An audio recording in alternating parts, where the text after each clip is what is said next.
Hello. Hello. Good morning, good afternoon, good evening.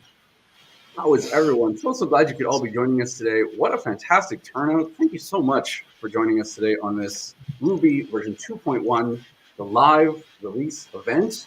I am joined by my very, very talented co-host. I should say, first and foremost, we're going to give people a few minutes to hop in, so no worries about, being on the stream right away. We're going to give it a couple of seconds. If you want to go get a drink, if you want to go get some breakfast, if you want to go get a nightcap, depending on where you are in the world. If you're watching this later on YouTube, we just hope you enjoy it. We hope there's a lot of good info in here for you.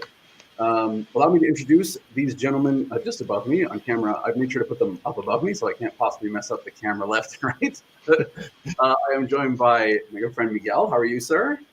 Hello. I'm pretty good. Today is a nice weather, I would say, compared to the last few days, right? Here in Canada. I'm finally back, so fun to be here again using the laser and using Ruby 2.1. I was going to say.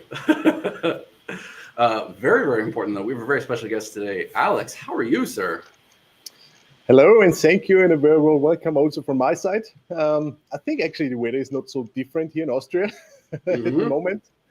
I'm actually absolutely thrilled and looking forward to our today's session.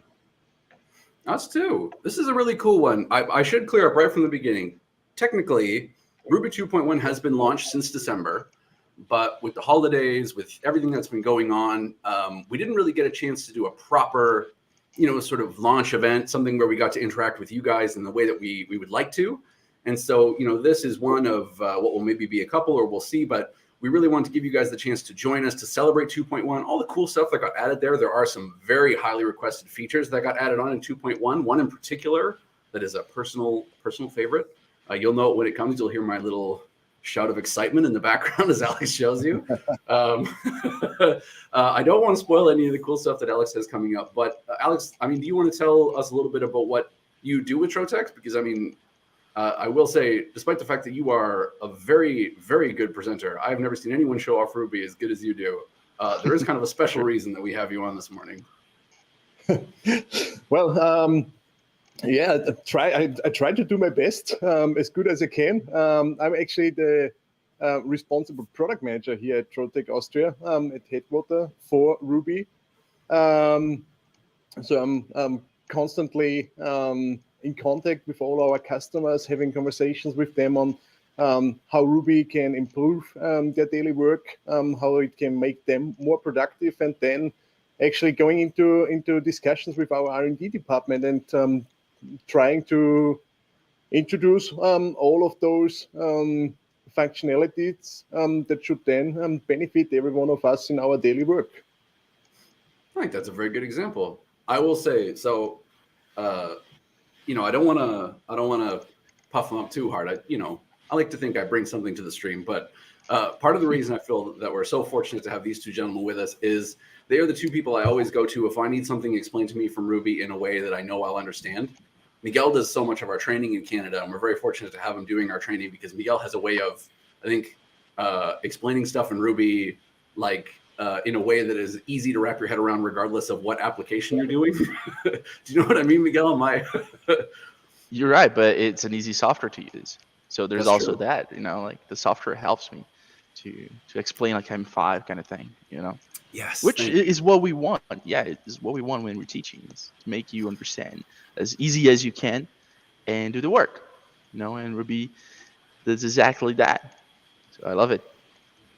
Agreed. I've been advocating for it since the beta. So he has, indeed. Miguel converted a few of us. In fact, there were a few of us who were old, job control diehards, and then Miguel came through.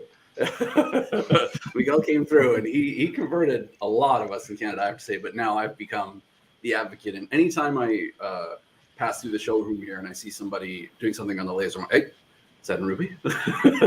Show me the Ruby. So let's see, what time is it? It's about 5 minutes. How do we feel? Do we feel good? Do we maybe want to? Oh, thank you, Lev. I should mention we have Lev on the back end here. I'm not sure if he'll be able to stay with us for the whole stream, but he has very kindly taken some time out of his very busy schedule to join us and produce from the back end. Hopefully, we can get him to say hi maybe at the end. But Alex, are you feeling good about maybe we could kick off the demo? How do you feel? Absolutely. I'm ready to go, Don. Awesome. Let me pop up your screen. And as a last little thing, I will say, once again, a huge thank you to you guys all for joining us. If you have any questions as we go, you just throw them in the chat. Miguel and I are going to be watching the chat, trying to throw them to Alex whenever we can, but don't worry about interrupting us. If we don't answer your question right away, we're just going to set it to the side, and we will definitely come back to as many as we can. We've got Alex for an hour, so we're gonna pepper him with as many questions as possible. Even longer if we need. Oh, awesome. See, I told you these guys are the best. All right, let's go. All right. Well, thanks, Don. Thanks for the introduction and thanks for the chance to actually have this session today. I'm super pleased to having the honor to be here today and go through all our really massively beneficial improvements I think we could introduce with Ruby 2.1. As Don already mentioned, it's actually already available since the 16th of December. And we are doing all of our sessions, trainings and so on, and advertisement now because we wanted everybody to give some time also during Christmas season. But now I'm thrilled to go through all our new improvements and new functionalities we made to introduce to Ruby 2.1. So, as you are already all Ruby experts, I'm having Ruby here installed on my computer. And the first thing I would like to show you is a really handy design functionality we introduced. This we call Phototune, and the name might already indicate and suggest that there is actually more to come in the future about it. Mm-hmm. But for the moment, I'm just gonna drag and drop a photo here from my desktop, import it. And what we see now here is that the image has actually relatively low contrast, and the details are not coming out very well here. So we know when we would actually send this to the laser now, we would not get the best possible laser results. So for this reason, we introduced a new functionality called Phototune. So to actually get there and to activate it, we just click on the image, and we now get the pen here on the top right. And when we click this one, we actually get enhanced editing functionalities now for the photo. We see now in the background the tone curve of the picture lying in the back. So how the different grayscales are distributed over the image. And we could now just click and drag the red line on the image here and see how we can manipulate the image now and how we can modify it. So we can have several clicks to modify it, or to show you the extreme points, we could actually even really just invert more or less all the colors to have a negative one, to have an inverted image as an example. So we really can do all kind of manipulations on the picture now here. And we see now here already on the graph in the background that especially here at the beginning, there is relatively little information in there. So to actually enhance our image now for the laser processing, we just click it here and we just move it here. And we already see now immediately the difference in the image in the photo, how this process would now affect and benefit our laser engraving. So we see the relatively low contrast on the original image, and we now see a much better contrast on this one here, where we would definitely get more details and a much better photo engraving on our product. And all we need to do now is just apply it. And we have a massively improved photo now that's ready to go for the laser process. Wow. Of course, we can still modify these images now as well. And for that reason, let me just quickly drag and drop another design here to it. Just a tag mark, dog mark badge. And we just move that to the red layer in here. We already know that. Or with Control A, we can just select all the geometries in Ruby. And with Control C now, we copy everything and go back to our image. And with Control V now, we just enter it. And we can now use it for clipping our image. We already know that functionality from Ruby 2 when it was introduced in July. So for that reason, let me just quickly reduce the size of our photo in the background a bit. And we now have our red vector contour here. And we just click that. And by hitting the C button on our keyboard, so just click the C button, we indicate Ruby now that our vector path should actually be used for clipping. So we have the vector path now selected, press C, and we also select the image, and we use the intersection now. And the image is now cropped. And we could now actually use that to create some pretty amazing tags for our couple here, for the lovely family dough. We now actually have one of the geometries for our hole here in the background. So I just switched here on the layers card between the object order and the grouping per layer. And I can just now drag and drop an object on here and change the order of the object to have my hole here now again visible on the top. So everything is now as I want it to be. And I could now immediately send it to the laser. Another functionality we introduced is the margin tool. You already know the fit to design functionality that has been in Ruby since a while now, that will immediately reduce the page size in the background to our actual size of all the objects. And now, by hitting this button, we can actually add an additional margin to it. For first, I will actually show you how it was behaving before, just with 0, 0. So we now decreased everything to the objects. And by now hitting it again, we can now add an additional margin. In this case, just for demonstration, 5 millimeters, fit to design.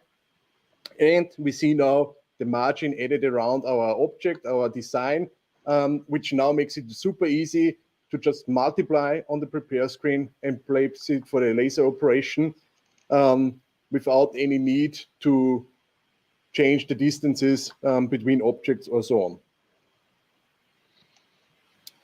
We save that now and use that for later. Another obviously heavily requested functionality we introduced to Ruby now is the stamp functionality. And for this one, I also prepared just some text before in a PDF, which I just drag and drop as well, entering here. So just a typical name, address of our Mr. Doe's company we want to engrave on a stamp now. And it's super easy to create the stamp in Ruby. Here on the design screen, we now have the generate stamp functionality, which we can now press. And we immediately get some options we can choose now. The first thing is to add an automatic cut line around our engraving. So we know that already from job control, our job control users, we can add a rectangular, a circular one, or an optimized one. So if we add an optimized one, we will now see in a second how the cut line is then adjusted to the object's geometry. Here we could change the distance between our engraving objects and the cut line. In our case, 1 millimeter is good. And also, of course, because it is a stamp and it's not mirrored yet, we want it to mirror. And now we just generate the stamp, and we get a new design now that is now already mirrored, and the automatic cut line is also added around it. And in the preview, we already see the negative, so how it's going to look like when we send it to the laser later on. Wow. So all we need to do now to actually have it processed as a stamp on the laser, we know that we create a job out of it. And we now have it placed here on our working area already. We see the laser crosshair in the back. And we just multiply it a few times here, duplicate it just by pressing copy paste on the keyboard. And we tell Ruby now that these objects should actually be processed as a stamp. So we have the option here on top as well. We click it, and we now see that the color is also changing. It's not transparent anymore, so we know that already also from other jobs. When something is not assigned properly, Ruby immediately shows us by the transparent color that it would not be processed by the laser as it is set at the moment. So we activate the stamp process now, and we also get some additional functionalities here on the top now. So we can now also adjust the shoulders.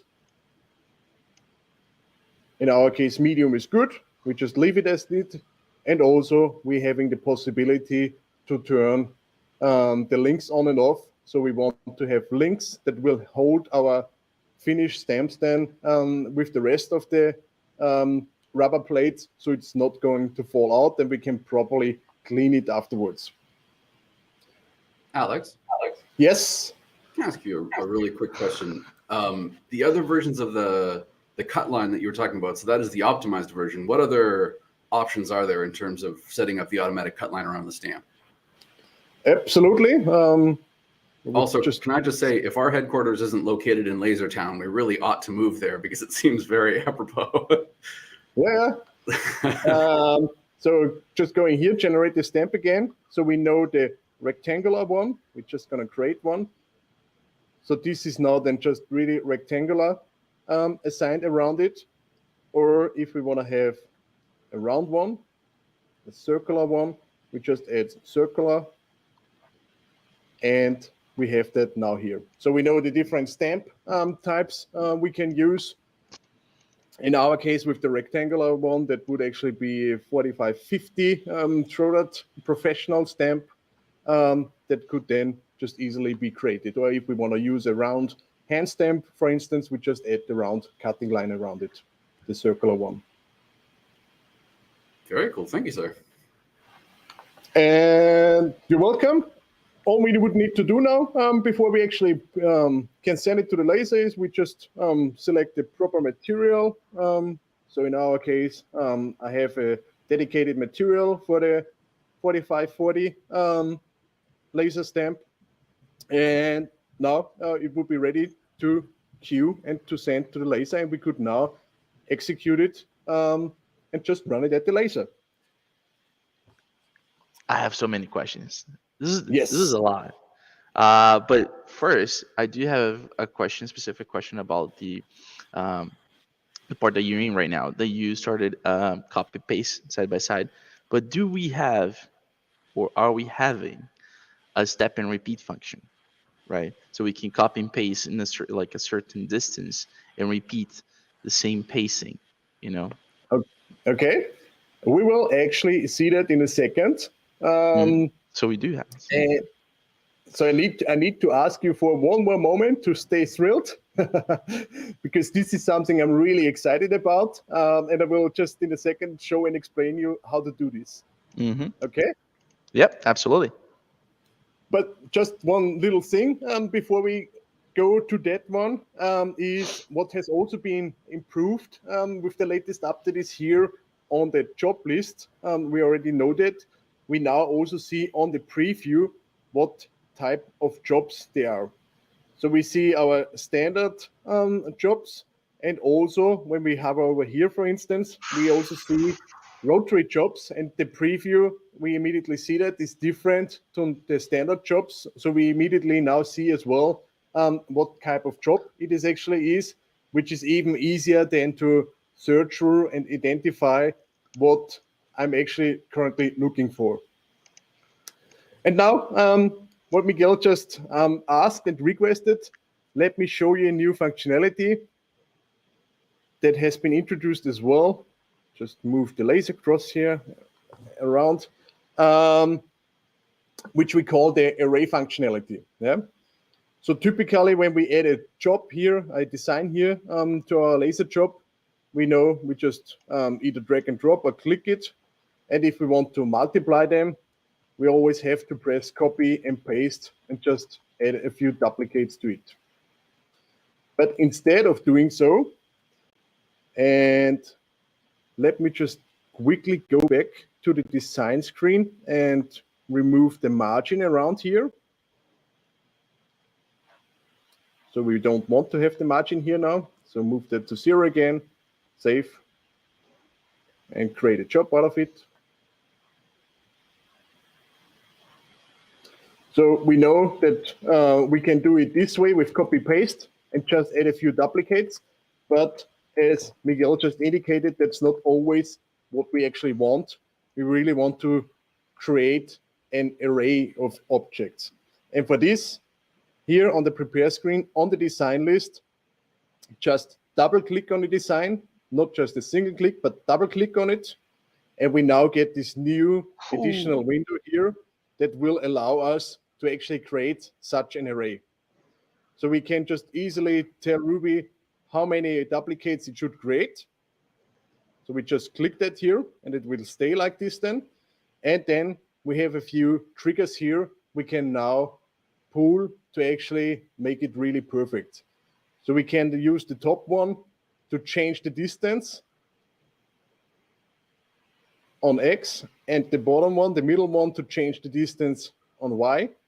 And this is something really very helpful now, is the third one, to change the position of every second line. So we can now really make it super properly fitting together and really create a tough, compact array that saves us a lot of processing time in the end, but also, of course, material. And just as an example, we could now tell Ruby, okay, we want to have 2 millimeters between the designs. And then let's make this to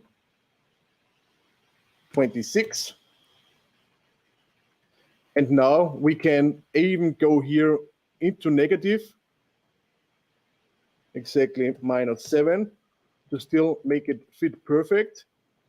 And we add this, and we now have a really compact, more or less manually nested design array, where compared to if we would just add one to another, I just simply did a calculation before, it's actually saving up to 10% of material, and even saves us 2 minutes of processing time on something like this. So I think this is really something very, very helpful and useful, and will increase our productivity in our daily work a lot. But there's actually even more to it, because we can not just create it like this, we can even take some more things into consideration. Yeah, I just create a new job for it.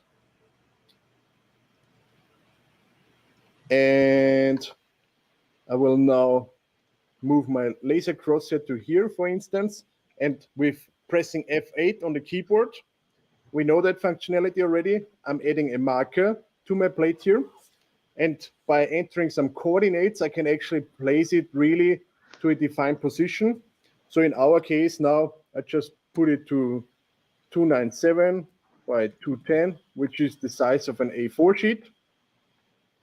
And I can now use the array functionality again. And I can tell Ruby now where to actually position this array. And we see the different points here, the different corners here at the bottom. By clicking on one of them, we get the individual points here on our work area. And we see by browsing through, there is always a red dot appearing and hopping a bit. And by placing it to 0, 0 here, we see now on the top left corner that the top left corner is selected and indicated by a red dot. So we click that one here, and we take the right bottom one, and we see now the first one, because this was the last one we added, is actually the position of our marker. So we select that one here, and we can now tell Ruby how many duplicates we want to have, and Ruby will now distribute it equally between those 2 points we just selected.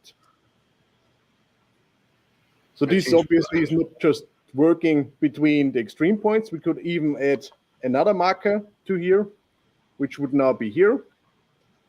And again, add this design array here, and we take for the top left one the first one we added, and now the additional one. And Ruby would now create a design array just between those 2 points we selected. You changed my mind, Alex. I have a new favorite feature. Forget the job time estimation. This is way cooler. That's so great. Look, I'll be honest. I used Ruby the 2.1 before when I was training someone, but I didn't install on my laptop yet. So there's some features that I didn't use or try to use yet, and this just blew my mind because I asked about step and repeat, and you have a whole new thing, like an array of designs. And just a comment on that, I know that I'm gonna say Enchantanor so you guys know who he is, right? But Thomas Enchantanor, he said it right.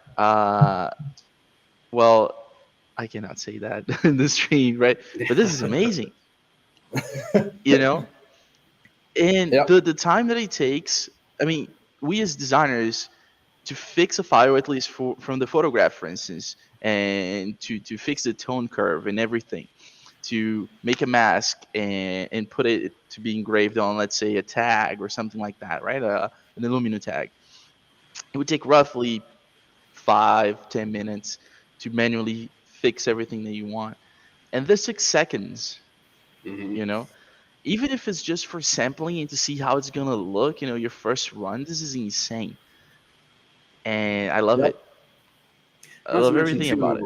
When you have this like array feature, it's also because you can optimize so much of that part of the bed that you're using, you still have the rest of your bed here too that you can use for other jobs. I mean, like this using the array feature doesn't limit your ability to also do multiple jobs in the same bed. You can, like you're showing here, this is maybe, I think the coolest part is not just that it has the array function, but then also you can sort of build an array within an array where you have the, a specific section of your bed walled off for the array and then build out from there.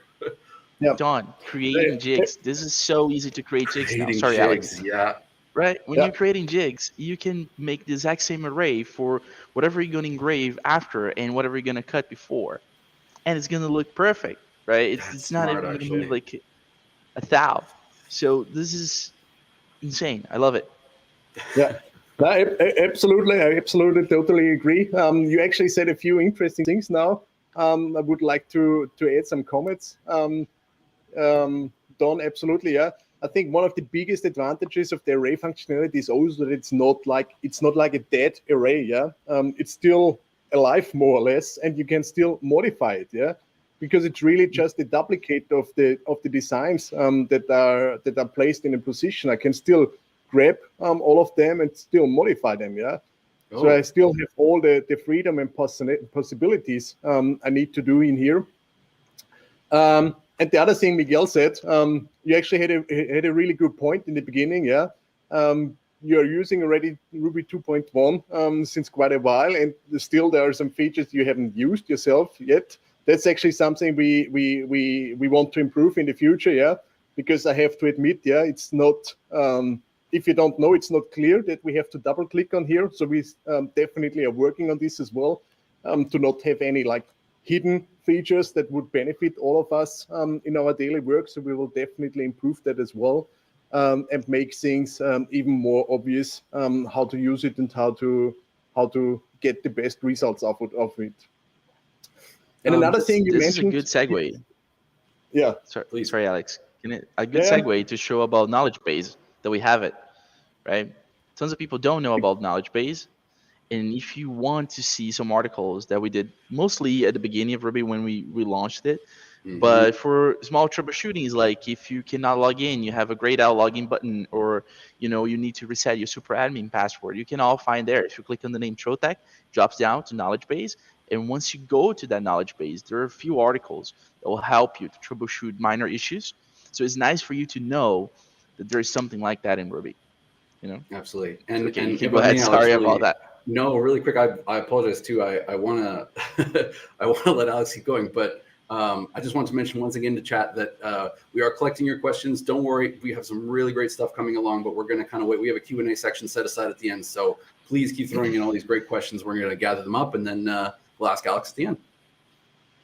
And also, please don't stop requesting things that help you in your daily life, because we take everything into consideration. And I think we mentioned that actually during our first session already. Really, we need all of you to actually develop Ruby further and to really make it perfect for our daily work and make our life easier. Another thing you show the feedback function. The feedback function? Yeah, is also so they just know in where here it is. in the main menu. And ideas. You can just click on the ideas. And that offers actually this new formula where you can always request any idea, any improvement you would actually like to see in Ruby, anything that helps you in your daily work. And it's actually all directly coming to us, to the product team. So for any idea you are handing in, I'm immediately getting an email, and we are reading through everything we receive, and then planning accordingly with the development team, and try to introduce as much as possible then for each release again. I want to stress that too. We've said it a lot before, but we mean it very genuinely that Ruby is developed kind of alongside our community in a big way. A lot of and we're gonna go to the timeline later in the stream, so you guys will see kind of what we have planned for this year, hopefully for next year and beyond. But the order in which things get developed out, particularly highly requested features, really depends on what we hear from you guys. We're never going to know our customers as well as obviously our customers know our customers. So and we are reading every feedback. 100%. We are.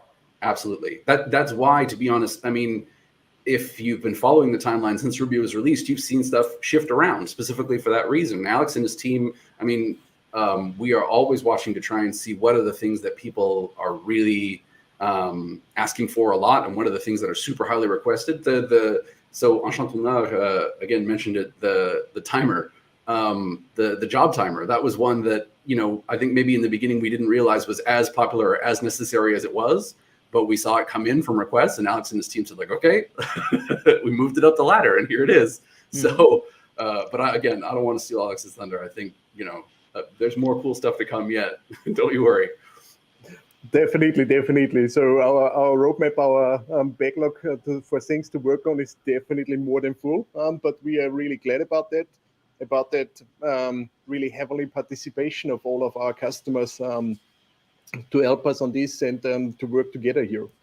One thing you Don and Miguel, you actually mentioned as well is working with Jigs. And I think this is also a really handy functionality that has been introduced now with Ruby 2.1, is we can actually create an offset. Yeah. So let's assume we are using a tray in our laser now, and the tray has really is actually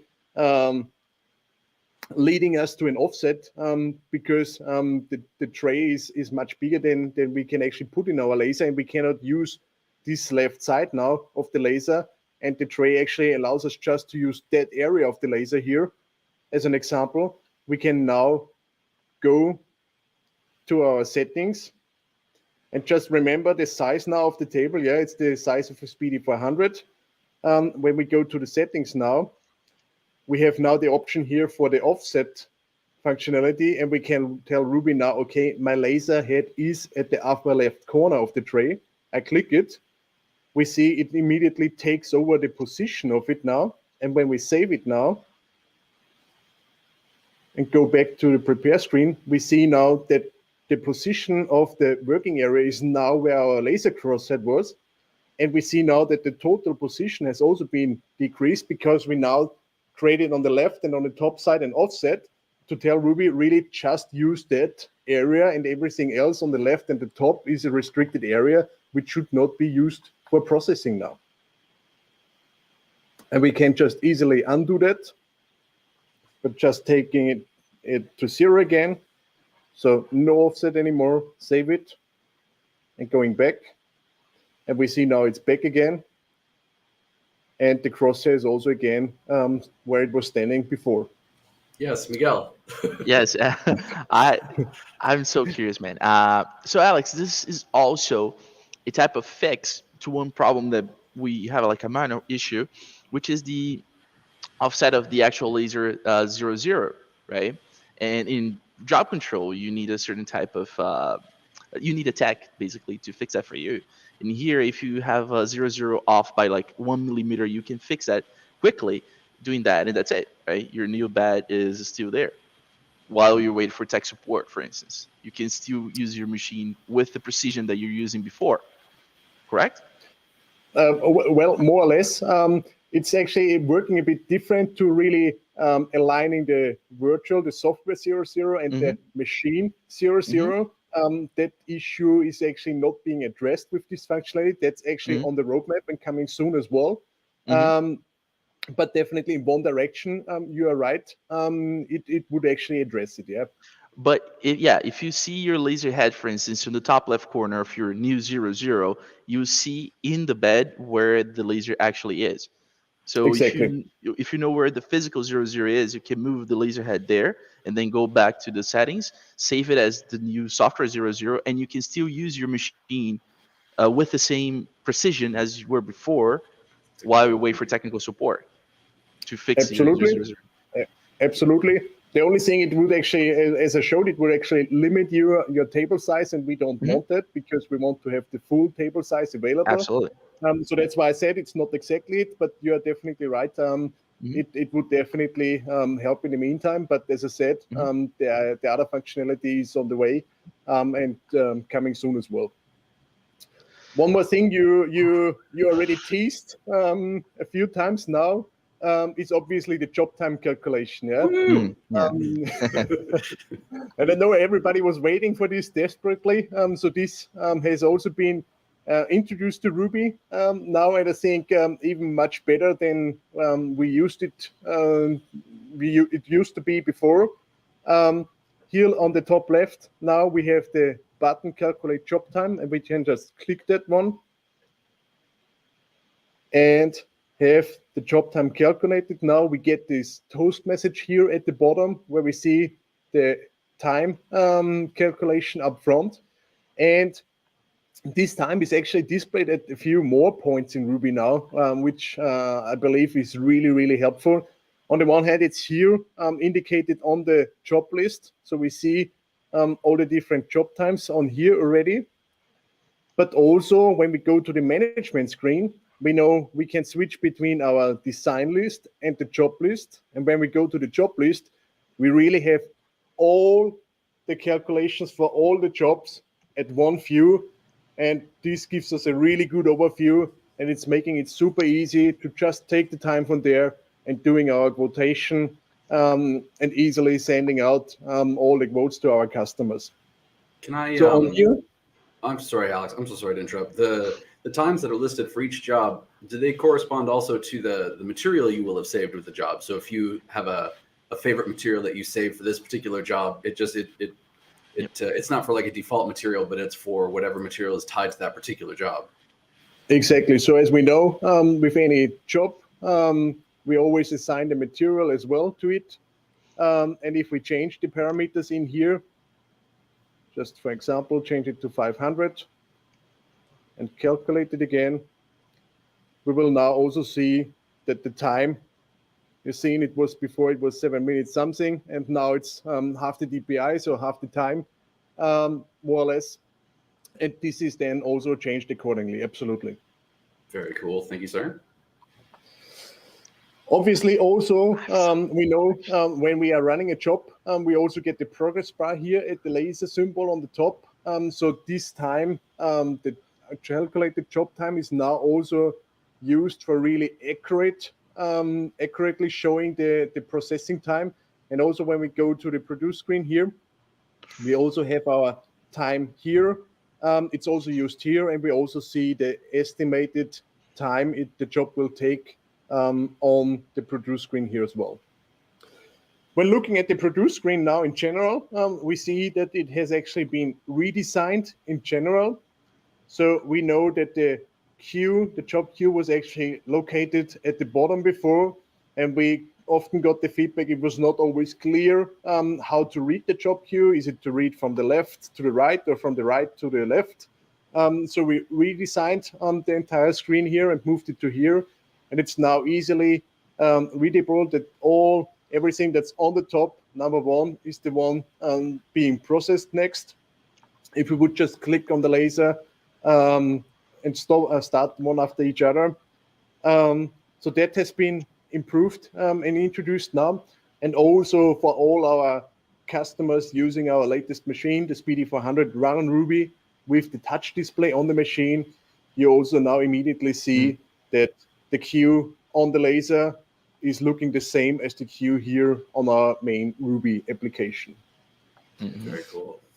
Also, for all our customers that actually are using really the remote functionality where multiple users can collaborate and interact in Ruby, know that from time to time the job queue was actually filled up with many different jobs, especially schools, universities, with thousands of students. It could happen that the queue is really filled up with a lot, and it would take quite some time to delete all the jobs individually from here.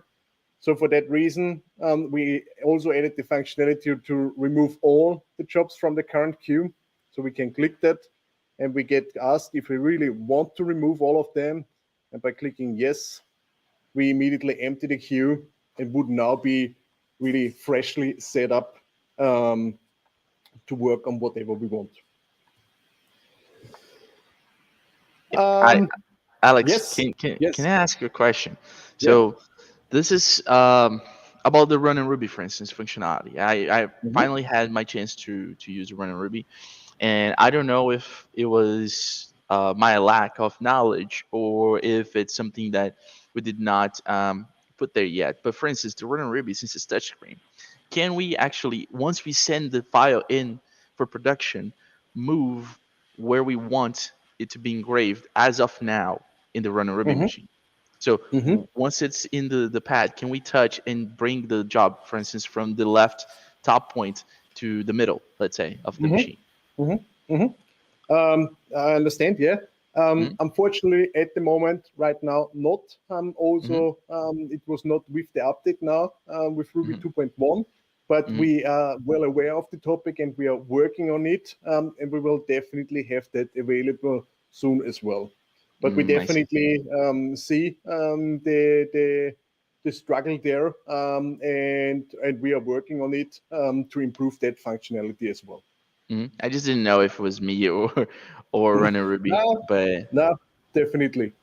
But I do like how it looks. It's very similar to both. Yeah. I had a couple more questions, but right now I actually forgot because I have so many questions, man. Like, you have no idea how many questions I have. Maybe let me just continue with one more thing, because maybe then you might actually forget all your questions, because hopefully that will blow you away as much as it does me. Because I'm really thrilled about that next thing I would like to show you. Because you already know, and we have just seen it, that we have the possibility to import different file types. And we are well aware of especially the PDF import. And also, we already know that we can directly import Illustrator files. So like this Ruby logo here as well. But now with Ruby 2.1, we also have the possibility to directly import CorelDRAW files. And I have one here on my desktop as well. Just drag and drop that as well. And we see it's being processed. And we can now directly import that into Ruby as well. And there's no more need to actually create a PDF beforehand or so. We can just directly use our Corel Draw files and import them to Ruby. That's huge. In fact, That's- that was exactly the question I wanted to ask because I thought thank it might you, be. thank you. Because actually, one of the new functions, and now I'm spoiling what Alex is gonna say in a few seconds. We also are importing Dxf files, right? For AutoCAD Absolutely, users. it's just right here. Show you that as well. Also the Dxf file directly import into it. And I think what is very important is, because we got that feedback as well, that very often with other programs, it happens that something like a circle here, for instance, is actually not being imported or treated as a circle, but it would actually be then like 4 separate quadrants, for instance, or 4 separate curves that just make a circle then in the end. But by clicking at this one here, we already see that it's really one full object and not 4 different curves or so. So it is really imported into Ruby as we want it to be. And this is something really important, I think, because there's no more need then for additional manipulation or so up front. It's really as we want it. Another question about that as well. So before, for you to open a file that was previously on AutoCAD, and if you wanted to print directly to job control, for instance, you needed to have a top-down viewport, right? It had to be Exactly. set up there. Exactly. Do you need that in Ruby, or do you just save the file and Ruby will automatically convert the vectors in the top-down view? How do you do that? Is there still a setup from now? Especially with Dxf files, it really depends on what software you're actually using to create the different the Dxf file. But in generally, you would actually not need to do this anymore. You can just import it. All the tests we did, we have seen that always actually all the information was imported. Wow. Actually, sometimes it happened that an additional overlaying line maybe was created, but that's actually due to the original program it was imported, but it's then all in Ruby, and you can always edit and manipulate it directly in Ruby. So all the information, all the details you actually need to work on is always in there. You go for it, Alex. We're just going to keep interrupting you if you don't blaze ahead. So. Okay, all right. There's a lot to ask you talk about. Maybe something really exciting about the Corel Draw import functionality as well to add is, because we always get the question then asked as well at some point, is we actually did some tests because Corel Draw, there are quite a few versions out there already. And basically from like Corel Draw 11 to Corel Draw 21 now, we did not see any major issues during the import. Only actually Corel Draw 12 caused some troubles from time to time with importing, but everything else really worked very well and very smoothly during the import. Obviously, our customers have a much larger base of different files. So whenever there is really something that's not importing as you would expect it to, please just send it in to us, and we will then have a look and try to constantly improve that import functionality as well, just as we did it with all the different file formats like PDFs, SVGs, and so on as well. Good. That was really about all the functionalities with the clear aim to increase our productivity. I would also like to give you some more technical insights. We implemented renewals, I would say. The first thing is, because we often got the question, okay, what version of Ruby I'm actually using? Here at the main menu, we see at the bottom always now the Ruby version that is installed on our system as well. In my case, I'm actually already using an internal version, so surprise, surprise, there is also a new version of Ruby coming in the future. So I'm already having 2.2 here. but we always see immediately what version of Ruby is installed. Another very important renewal is here via the settings menu.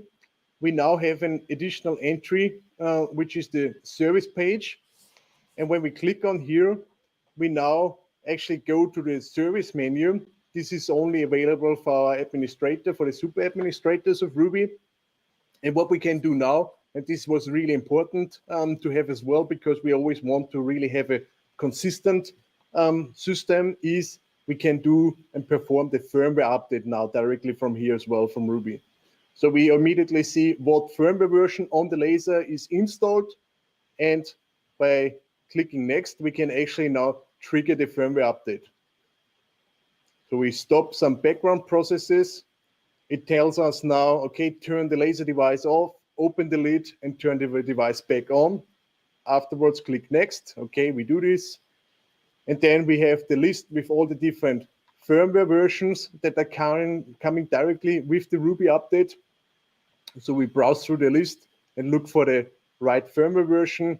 In our case here, I'm running a Speedy 400 Flex, and we can load the new firmware. And because I'm not actually physically connected to a laser machine right now, I'm not clicking on validate because it would break my laser simulation in the background. But basically, when we selected the right firmware, all we would need to do is validate, and then we already see that Ruby is waiting to upload the latest firmware version to the laser machine, and then we would be ready to go and really have an up-to-date system with latest software and latest firmware. That's great news. And that answers a few of the questions we got there in chat as well. That's awesome. Just cancel the firmware update here. Yes. And go back here. So basically that was all the improvements that have been made for all our Ruby users. Now, last but not least, I would just quickly show you two things that have been improved and added especially for our run on Ruby users with the Speedy 400. I actually imported some screenshots from here because filming a display is always hard to see actually something on the display. So I just created a screenshot of our touch display on the laser. And the first thing we introduced is it's now possible to also put the laser directly from the touch display in standby mode to turn the exhaust on and off, but also to turn the air assist on and off, so we can now easily adjust the settings there. Also, when looking at the top, we see now that we're having the globe here as well, indicating English, so we can now also change the language directly from the display here. And there have been made many improvements, especially to the network settings. So the network settings screen, we now have really all the information on the network adapters we need to really make sure that the machines are properly integrated in our network systems. So we have all the IP addresses, DNS, and so on. And we already see here, we also have an edit functionality.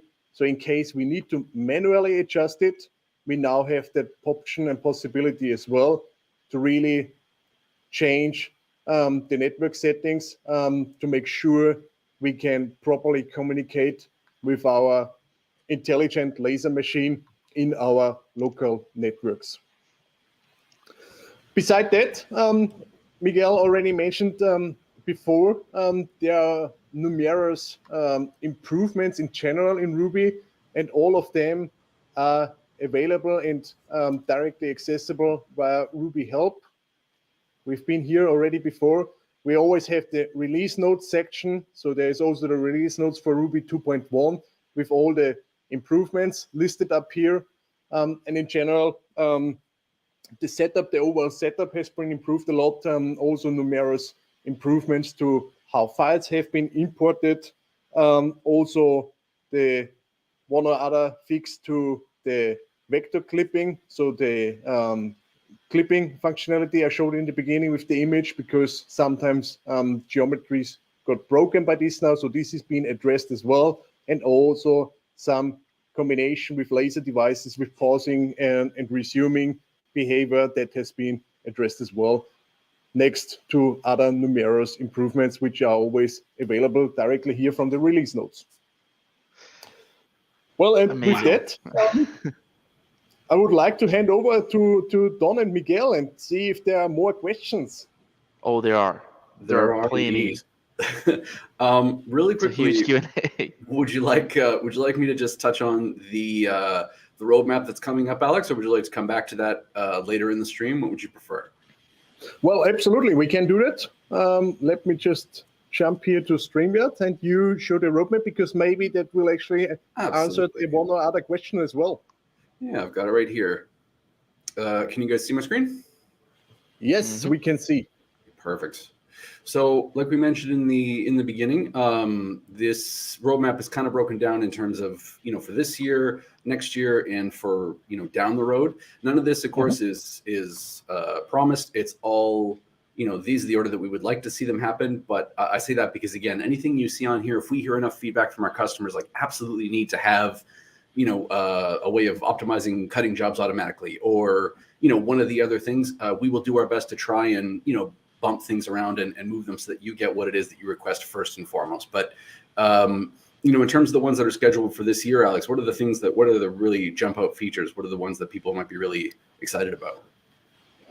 Well, I think one of the most exciting things, aspects, is definitely the first point from this year's column is to create and position jobs directly on the workpiece. So there's a new product coming that will benefit a lot from our Ruby improvements. What was his name? Let me grab him. Exactly. The person who threw the comment in chat. Yeah, Ashford Lasers Makers Channel. Just gonna you asked that question face. 10 times, so there's your answer. We haven't revealed that yet, so you just use your imagination. You're right, though. That is very, very cool. Another one, Alex, I wanted to ask you about Ruby for the SPs, Ruby for the large format lasers. Absolutely. So we definitely see that those lasers would particularly benefit from Ruby, especially as Ruby is handling, vectors really, really good. And there's really most of the jobs are really cutting jobs with a lot of vectors in there. So they would benefit a lot from it.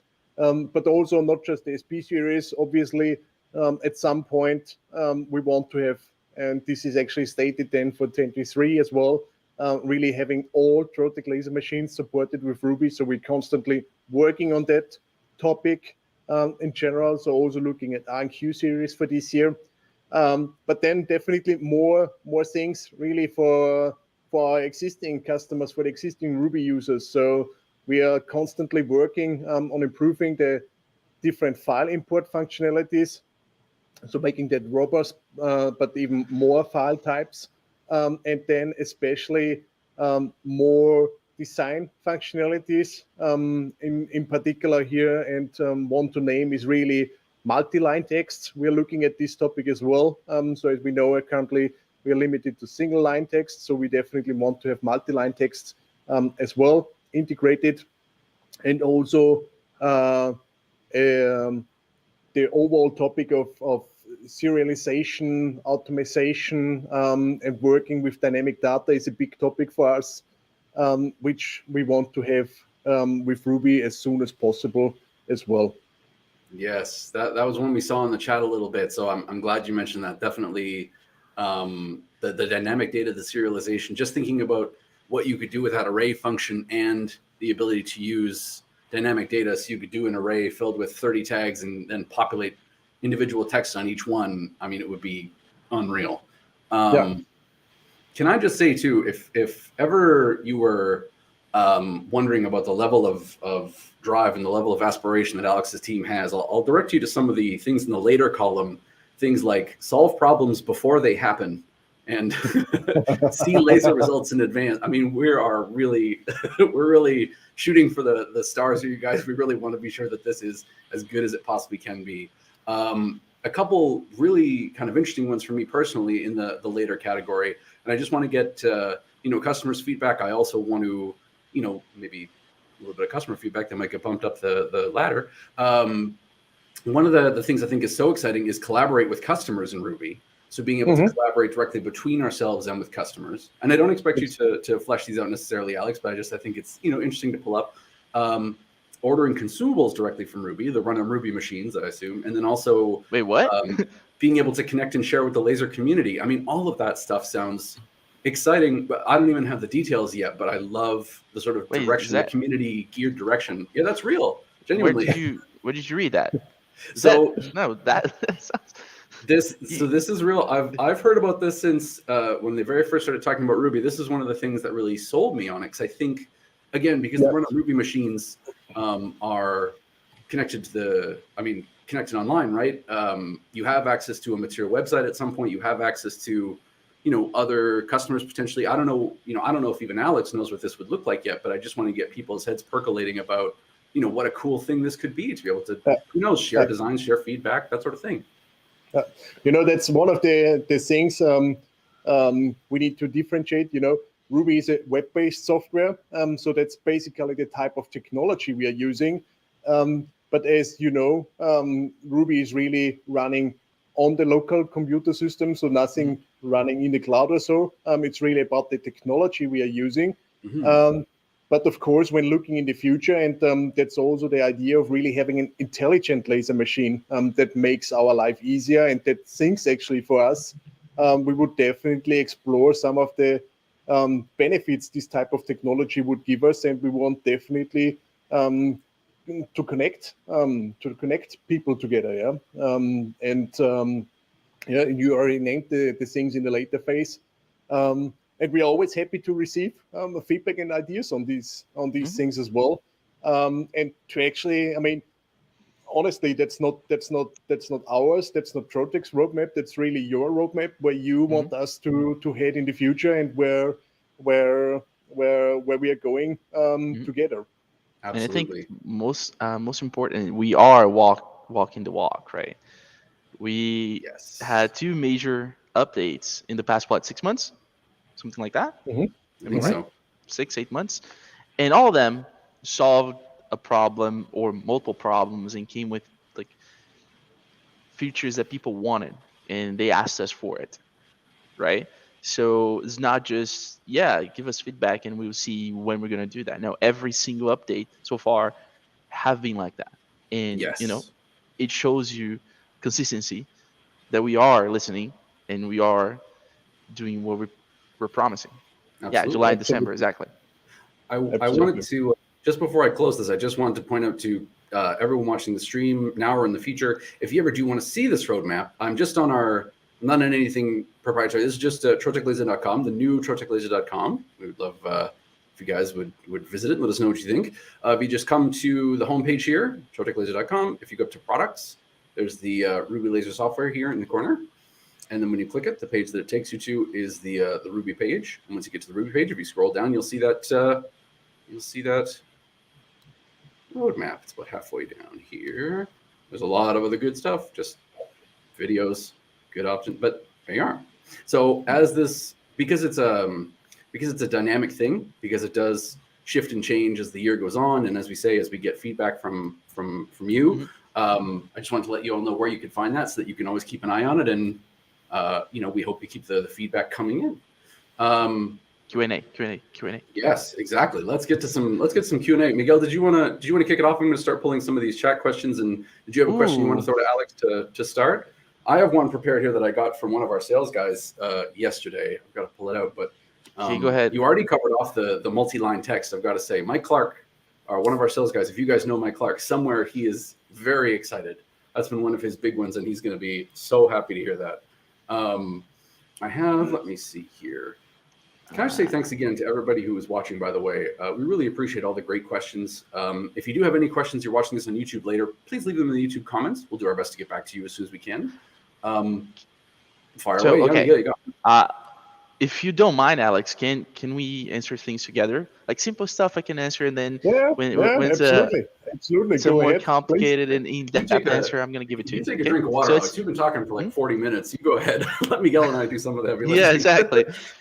So how do I get Ruby upgraded to 2.1? There are two ways. One, as far as I'm concerned, if I'm wrong, please, Alex, correct me. You open Ruby for the first time in administrator mode, and you will have on the tray, right, Windows tray, the thing near the clock. If you right-click the Ruby icon, you will have search for updates. If you're not updated to the latest version of Ruby, if you are, I don't think there will be a prompt there. Am I wrong? Well, Or will?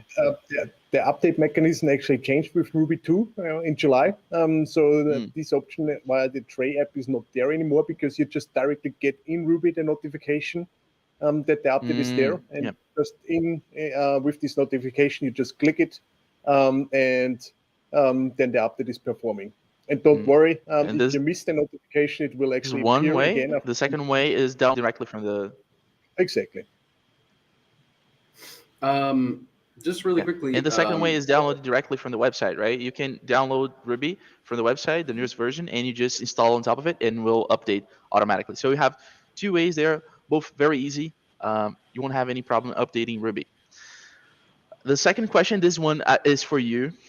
Um, Personally, I've trained some people with Windows 11, and Ruby worked completely fine. I think they kind of have the same shell that Windows 10, Windows 11, so they will probably work the same manner. But Darren from Ashford Lasers, he was asking why it's not working in Windows 11. Do we have any types of problems or compatibility issues with Windows 11 right now, or is it's going at least as smooth as it can be from the transaction from Windows 10 and Windows 11? Well, in general, it works with Windows 11. I'm actually having currently two cases where we had some issues with the upgrade to Windows 11, and we're currently looking at this and trying to resolve this topic there. But in general, it's compatible with Windows 11. Missy NJ asked here, what is Ruby? It's the most amazing laser software out there. That's the answer. That's exactly right.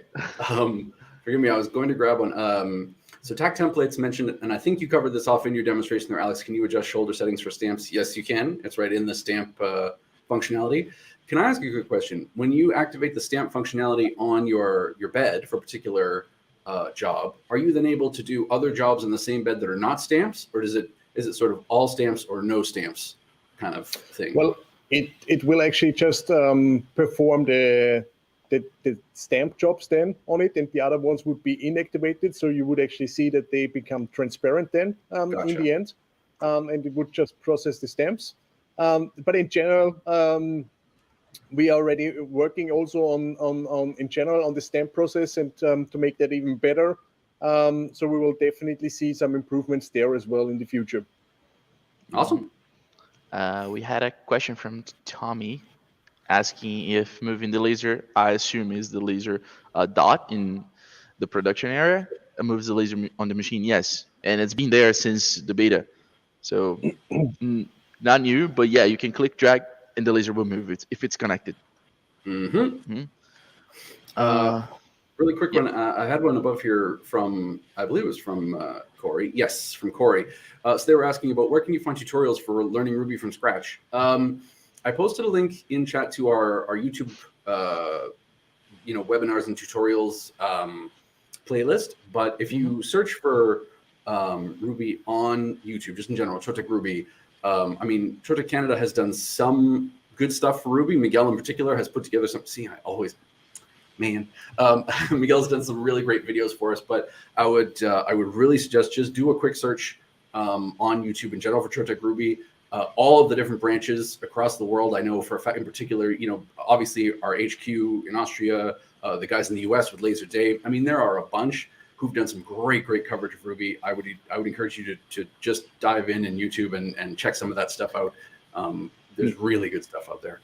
But if you want something more streamlined, what I would tell you to watch would be first the Launch Ruby webinar with Alex and Alex, I believe so, right? Both Alexes were there. Alex and Alex, yeah. Alex and Alex. So watch that webinar. They go really in depth on the usability of Ruby. So the launch webinar is roughly a year and 3 months old, something like that. Then we did a webinar for the first update for Ruby, I think so, right? So more like usability in the design stages and things like that. So it's kind of a Ruby tutorial that I made. It was roughly 1 hour as well. And then this, right? This came with tons of information from Alex again. So it will be in our YouTube channel, and you can watch it later anytime you want. Yep, absolutely. Another really quick question here. Brian asks, sort of in a similar vein, a good place to learn about all the features and details is their GitHub. So I feel like, Alex, you were sort of speaking to when you visit the Ruby help that it has the list of all the features that came in the most recent update, that would probably be the easiest way to kind of keep track of what the biggest updates and things in the most recent patch would be.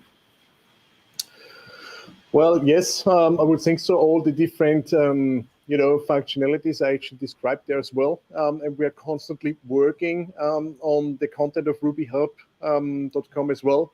So also short little tutorials on how to use different functionalities and so on. So we are working on this topic as well to have it more interactive. But basically, you can actually search for anything on rubyhelp.com, and it will actually provide you hopefully all the necessary information. And if you are missing anything, just shoot us a message, please. Yeah. Mm-hmm. I have a question that will answer some questions. Is Ruby really needed? Actually, it's the other way around. Is a network connection really needed to use Ruby? Internet connection, not network. Sorry. Is it? After you activate it, is it? No, that's exactly the point. We need the internet connection for the activation because it's then also downloading machine configuration and so on, what it needs. But after that, you don't need any internet connection at all. It's all running locally on the system. Exactly. So if you're having some problems and you think it's because it's not connecting to the internet, it is not. It's probably something with the installation or something that happened with the graying out of the button that you normally clearing the cache of the browser would resolve, right? So take a look at Ruby Help, but all of the Ruby software is available offline once you activate. So you can log in still and search for it. And if you cannot log in Ruby, you will have at least the Ruby help page in your URL, right? Saved. And you can access that without logging in into Ruby to fix your issues. You don't need to be logged in to see the Ruby help, right? I saw some questions like that, and I wanted to clear it out because a lot of people think you need to be in the internet all the time. You don't. Just the first time you log into Ruby, you need to be in the internet. And in kind of I'm sorry, go ahead. And by the way, are we changing anything about the activation? Can you give like a sneak peek on that? Yes, definitely. So that's also on the roadmap on our agenda. In general, this how to activate Ruby process will be changed in the future, particularly to have the option to do really an offline activation as well. But for all our future customers as well, we want to have kind of a trial version then as well, where everybody can just really play around with Ruby. So we are working on this topic, and this will also come. There we go. In kind of a similar space, we had a couple questions like this one from Memories Made that I think is a good question about whether job control and Ruby can be run at the same time. Just and I think you make a really good point that while you're learning to use Ruby, sometimes it's nice to be able to fall back on job control. Go back and forth between the one and kind of getting more familiar with Ruby. I mean, Miguel, what would you advise a customer who kind of asks you that question? What would be the go-to? I know that, technically they can't run simultaneously, but that's exactly what I would say. Like, you can open both at the same time, but in the Ruby icon in the tray, if you right-click, you can choose a laser mode. I don't know if you can choose a laser mode inside Ruby. Can you? No, right? Only on the tray. No, it's via that application. Maybe. Let me just quickly, I can actually show that here. Yeah. Let's get out the roadmap. New thing to add. So This is the tray icon, guys. Here, Yeah. and by Let me right pull click this up. on here, the tray appears at the bottom, and by right clicking it, we get the laser mode, and then we can just easily switch between Ruby and job control, because only one of the programs can always communicate with the laser, and we need to tell the system, the computer, which is now allowed to send commands to the laser. Mm-hmm. So, but that's it. Yeah, that's it. Let me see. We did have a couple questions about file imports, if that's okay. Yeah, go ahead. We had one question here from Doug about whether you can import CDR files. In case you missed it, yes, absolutely you can. And another one similarly from Janice here about other types of SVG files. So Affinity, Silhouette, and then I know we had one about CDL as well, which I believe is a CAD file, if I'm not mistaken, it's a type of CAD file. Right now, Alex, is it sort of limited to, I shouldn't say limited, it's pretty exciting, but is it principally the CDRs and AIs for the moment, or, I mean, in addition to the stuff we already had, obviously? Well, SVG files are already in there pretty much since the beginning, so you can import them as well. And actually, when you go to the, let me just maybe show that one more time on my Ruby here. When I go to Ruby, and go to the import functionality here on the manager, also on the design screen. This dialog opens, and we know that dialog here in the Windows boxes, where we see actually all the different file types Ruby can currently import. Mm-hmm. So I have a question whenever we forget it, we can just go to the import function and just look it up. Oops. Nice. Well, I have two questions. One from Natalie. Very simple question. Is there a tutorial on how to use rotary with Ruby software? Ooh, good one. If there is, it's probably from HQ right now, but I think we will do a video on the usability of the new 3D rotary on Ruby, which is amazing. By the way, yesterday I was doing some training with people here, and I used the 3D rotary, and it was so easy. It was so easy. I didn't even need to think about anything besides using the digital caliper to measure the diameter of the glass cup, and that was it. I could see everything in front of me, which is vastly different than it was in job control. So yes, definitely, it will be a quick video. It's really, really easy to use, and like everything in Ruby is really easy. That's one of the things that got me so excited since the beginning. Job control, you have the interface is quite simple as well, but if you need to do anything extra, you don't have much information what is what, right? But Ruby is out there and really simple to use. So yeah, Natalie, we will do a video, but does HQ have a video on that, Alex, already? There's actually a pretty good video also from Laser Dave we did during the webinar for the launch of Ruby 2.0. So it is very well explained there. And we are actually working on some more tutorials here as well at HQ that go then into more advanced modes, so to say. Now, I will really quick for your second question. I will just really quick. I will find the URL for that video and I'll post it in the chat here so you guys can.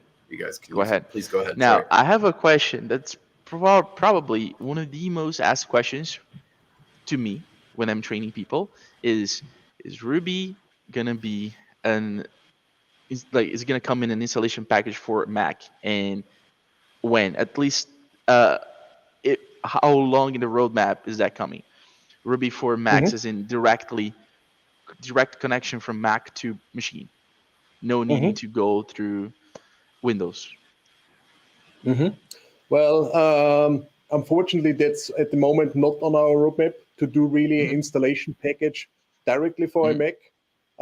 So right now, with all the existing machines, we always, you don't actually need a full-blown Windows computer, notebook or whatever. It could actually just be more or less any kind of pocket computer where you just have Ruby running, which you basically use as a kind of server then. And especially with really our run on Ruby machines, where really Ruby is the operating system, you don't have that need at all anymore, because really the laser itself is already coming with everything you need.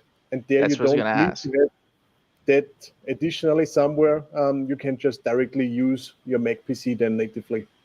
So if your machine has running Ruby, you can literally just have your MacBook Air, whatever, and you will be able to connect directly to the machine. No need to get another PC. Correct? That part is so Exactly. cool. There we go, guys.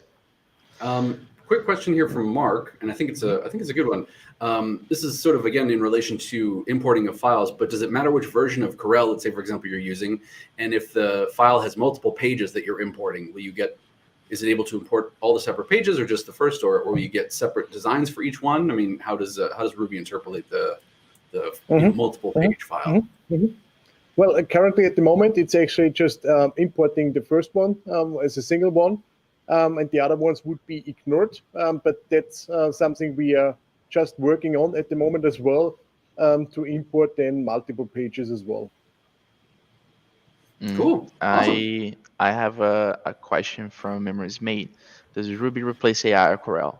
I'll have an answer for that, and I want you to answer as well, Alex. So give me your opinion. As of now, in my opinion, as a person that uses Illustrator for like 8 years, I don't think so. It's not going to replace, at least as of now.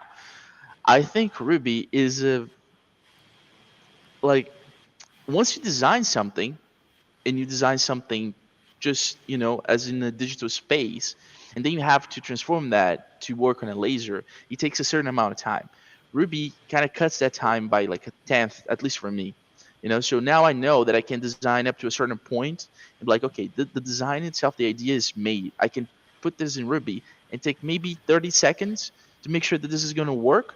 I can do quick fixes, change sizes, rotate, all that in Ruby. I don't need to do that in Illustrator or Photoshop, and take 5-10 minutes to do one file. I do that all on Ruby. So to me, Ruby is a complement to the design softwares, right? It can vastly improve your production time, your handling of the files before you start your production. So that's for me what Ruby is. Alex? Yep. Well, well explained, Miguel. It's tough, right? It is. Well explained, Miguel. So my answer would also be definitely not, because looking at CorelDRAW or Illustrator, there is a different purpose for those programs. Yeah, they are originally not made for laser operators, for laser usage. Yeah, they are coming from a different background, and we definitely don't have the aim to really create our own CorelDRAW Illustrator. But as you just said, we really want to provide those tools for laser users they need for their daily work and for their daily life, and to exactly increase the productivity and to cut the time needed from really idea to finished product by half at least, and to make everything more efficient and really overall seamless. And also one of the things we had already today discussed is also then no need to open something in a different program additionally, and then send it over via a printer driver, just drag and drop it into Ruby, and you have everything in there you need. And if you need then more sophisticated, more advanced graphical functionalities, we will always have those packages still there if needed. I have a little bit of, I think we only have time for 3 more questions, but I have a very specific question because Jazer Laser Working asked about the rotary tool, and some of the people are having a similar issue. But I was running the rotary yesterday, so I'm gonna put it out there, and you help me out, Alex. I think Ruby, the 3D rotary, reads a little bit different than Job Control. Job Control has the 0 part on top and the 360 on the bottom, right? Ruby reads from the middle. Am I right about that? It's always reading from the middle. It doesn't move the let's say the laser pointer to the 0 point or to the bottom point. It's always in the center. Isn't it right? So exactly, it's always relative to where the laser pointer is at the moment. But there's some use cases where you actually would need the Y position as well, the Y coordinates as well, and we have that on our table already, and we are already working on this topic as well to then cover those use cases as well. So from where I saw yesterday and what I did was I moved the object, right? Most of the time you would move the design, you would like increase the rotation of everything. But once I realized the laser pointer is in the middle, I just put the laser point where I wanted. Like I moved up. I know the zero would be there, and then I moved the cup to the center. So I know that this will be the center, and I have space enough to engrave to either side, and it worked perfectly. So I think not an actual issue, guys, that you guys are asking about the rotary, but it's more of an application that differs a little bit from job control, right?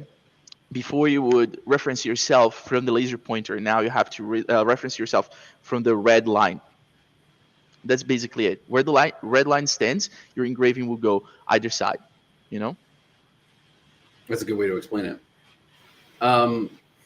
One quick one here from TAC that I think you covered off, Alex, but just to does the new version of Ruby support multiple passes in the stamp mode? I assume that yes, it would just be you would set that in your settings ahead of sending the job to the laser. Mm-hmm.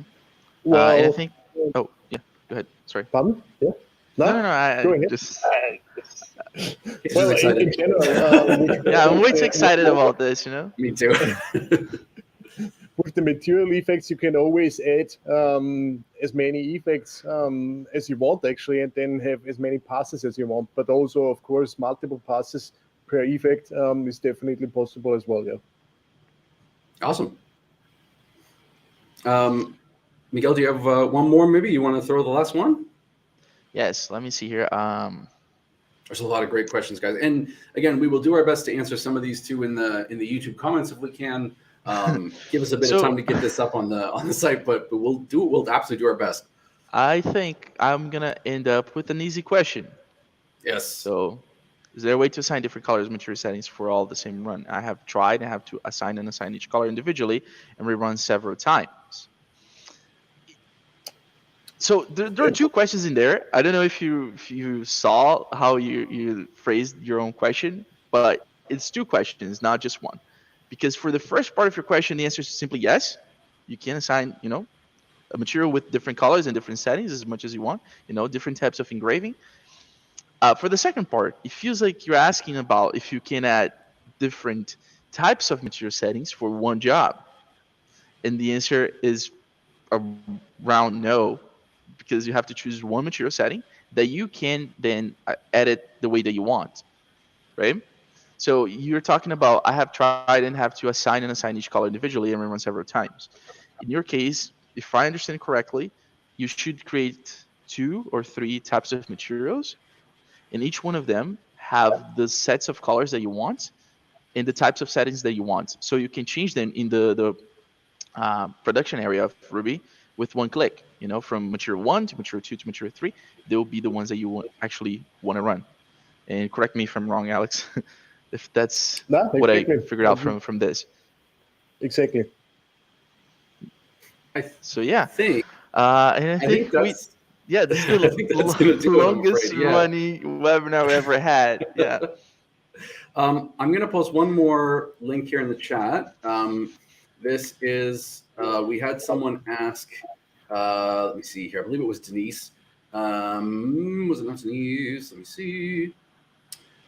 Well, regardless to whatever talented and awesome person it was, memories made. Sorry about that. Thank you. That is the link to the Launch Basics webinar that we did with Alex and Alex, the one that Miguel recommended. So Alex and we have the link to the it's the best. We have the link to the Laser Dave rotary video in here. I would highly recommend checking out some of the great, as I said, content that Miguel and all of the other Trotec subsidiaries around the world have put up. Even some of our users have put some great tutorials on YouTube. I mean, feel free to dig in there and check out some of the great stuff. As a quick reminder, too, for the future, this really is community-driven. So I'll refer you guys back to the page on Ruby on our website.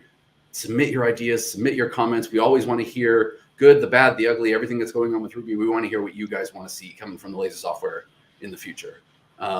Miguel, Alex, any final thoughts? Anything you'd like to throw in there before we head out? I'm going to leave Alex to finish, but for me, guys, if you did not start using Ruby yet, give it a shot. is,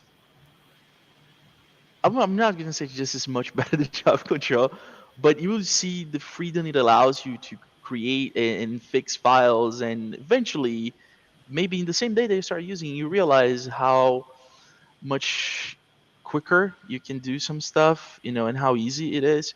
So give it a shot. I know it could look uh, scary at first to change softwares. You've been producing the same software for years, and it's a new software. Who knows if it's actually working?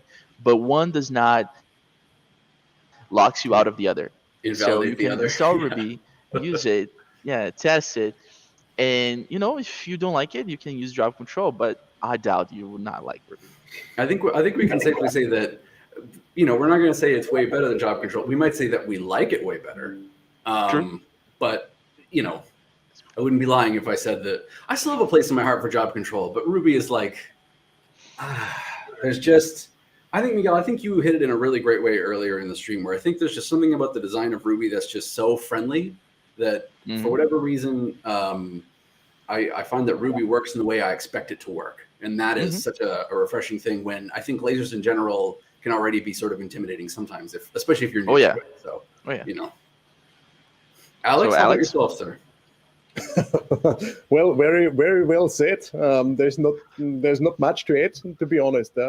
I'm really honored and pleased to have the chance to be here at those sessions and to show you how Ruby is going to make our life easier, and I'm absolutely convinced of that. And definitely also, as we have seen the progress over the last months already, so this will continue this path.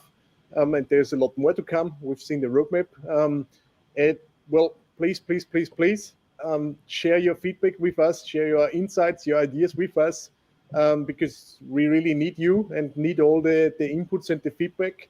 And together, I think, then Ruby will help us in our daily work and really make our lives easier, more productive, and better than overall. Couldn't have said it better. Gentlemen, thank you so much. Always appreciate your time. Everyone watching, whether it's now live or in the future on YouTube, thank you for taking the time. We always really appreciate it. Again, if you ever encounter any issues with Ruby, you can always reach out to the TS in your local country. Obviously, we're always excited to hear from you guys. Again, good, bad, and different, whatever. We'd love to hear your ideas. And I think, with that, we're so excited to have done this. Alex, thank you again so much for joining us. We will see you guys again next time.